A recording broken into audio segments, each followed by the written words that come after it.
Hi, this is Mark, and you're listening to the Mexican Spanish podcast from MexicanSpanish.com. Today I want to talk about one of the lies your Spanish teacher told you.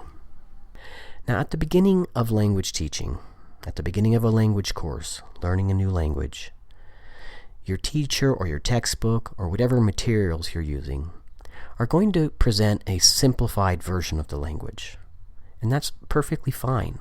It's actually a good strategy because that's all the student can absorb and apply at that level. But as a learner, as you get more advanced, you want to know the whole picture. So perhaps you were taught a rule and later you discover that there are exceptions. So this happens all over language teaching in grammar and vocabulary, and it also happens in pronunciation. And that's what I want to talk about today. I want to talk about a subject called assimilation. Not cultural assimilation, but assimilation in the area of pronunciation. So what is assimilation? Well, basically, when you have two sounds, one after the other, we often change one of those sounds so that it's more like the other one. Now, native speakers do this automatically, and they're not aware that they're doing it. But students of a language typically don't do this, and it's one of the things that contributes to their accent sounding more foreign. So first I want to mention that you don't have to do assimilation when you're speaking Spanish. It's an option. And native speakers don't do it all the time, but when you do it, it makes your Spanish sound more natural. It also makes it a little easier for the listener to identify what words you're saying, because they're hearing it with the same pronunciation that they would use.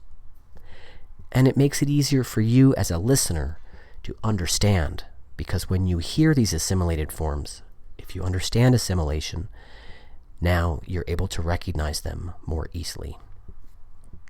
So let's take a look at why this is an example of a lie that your Spanish teacher told you. So early on in your Spanish class, your teacher may have told you that there's no Z sound in Spanish, Z. So that's both true and false, and we'll talk about exactly what I mean by that.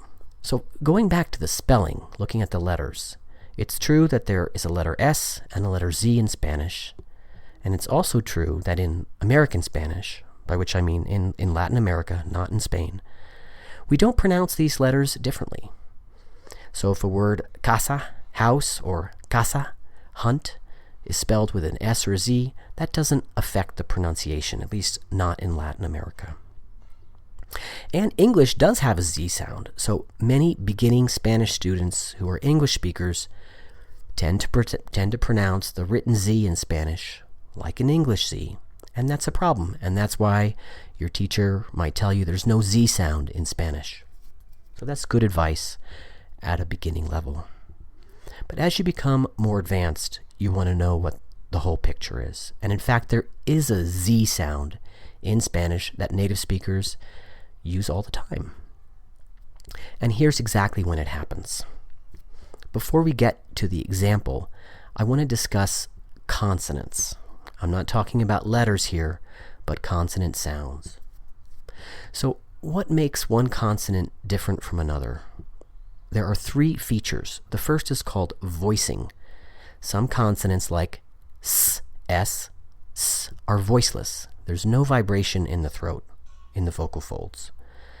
Other consonants like Z, the Z sound in English, are voiced. So that's the difference between S and Z. It's a question of voicing. So that's our first dimension that can distinguish one consonant from another. Other consonants may be distinguished by where they're produced in the mouth, or what we call the manner of articulation, how they're produced, or more specifically, what is the airflow? How would you describe the airflow at that point of production? So of these three characteristics of a consonant, voicing, place of articulation, and manner of articulation, the S and Z sounds differ in terms of voicing. And here's where it gets interesting in the case of Spanish. When we have an S that's before a voiced consonant, you can optionally voice the S, producing a Z sound. So here's what this sounds like without assimilation. Los gatos, los gatos. So the S there is voiceless. S. That's without assimilation.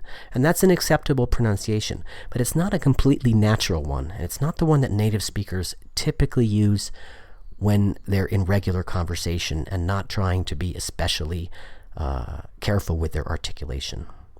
Here's what the assimilated pronunciation sounds like, where the S sound is going to change to a Z so that it's voiced just like the consonant that follows it.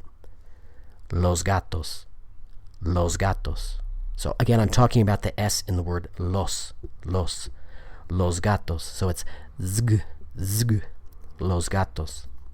So again, this is an optional process. You don't have to do it, but you will certainly hear it if you listen closely. Native speakers, again, are not generally aware that they do this, but if you listen closely, you'll hear that they frequently do. And it's a small change you can make to your Spanish in order to have a somewhat more natural pronunciation. Now, this can happen across words, as in that example, or it can even happen inside a word. Like take a word like desde, desde, D-E-S-D-E. The S there is being voiced in my pronunciation, desde. Why? Because the sound that follows it, the D, the de, is a voiced consonant. There's vibration in that sound, so the S changes to a voiced pronunciation. Desde. Another common example of this is the word mismo. Now you can pronounce it without assimilation, mismo. That's acceptable, and you'll hear that sometimes, mismo. But it's very commonly pronounced with assimilation, like this, mismo. I'll say it a little bit slower. Mismo, zmo, mismo. So now that you're aware of this phenomenon, see if you hear it the next time that you're listening to Spanish. See if you can observe this, identify, oh, that's an example of assimilation. And also see if you can start to integrate this a bit into your own speech and see if it doesn't sound more natural to you. Again, it's not required that you do this, but it is something that can help your Spanish sound more natural, help you be understood a bit better, and also help you with your listening comprehension.